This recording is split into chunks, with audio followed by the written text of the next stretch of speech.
సుప్త చేతన మనస్సు నిధిధ్యాసనం ద్వారా సుప్త చేతన మనస్సులో కూడా నేను నిత్యముక్తుణ్ణి అనే భావన రావాలి. ప్రారబ్ధవశాత్తు సమస్యలు వచ్చినా కూడా నిత్యముక్త భావన అలాగే ఉండాలి. ప్రారబ్ధాన్ని ఎవరు తప్పించుకోలేరు.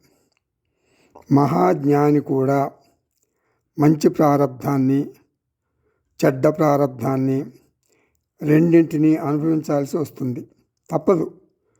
గత జన్మల్లో చేసిన కర్మలే ప్రారబ్ధంగా ఇప్పుడు నీ ముందుకు వచ్చాయి. మహాజ్ఞానివి నీవు ఇప్పుడు అయ్యావు. ఆత్మస్థితిలో స్థిరంగా ఉండగలిగితే నిధిధ్యాసనం చేయాల్సిన పని లేదు అంటున్నారు అష్టావక్ర మహర్షి. పారమార్థిక స్థాయికి ఎదిగితే పంచభూతాలు కూడా లేవు.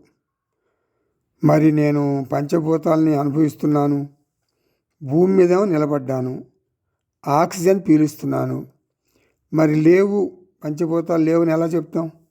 ఎలా అంటే అవి వ్యావహారిక స్థాయికి చెందినవి అని అర్థం చేసుకోవాలి.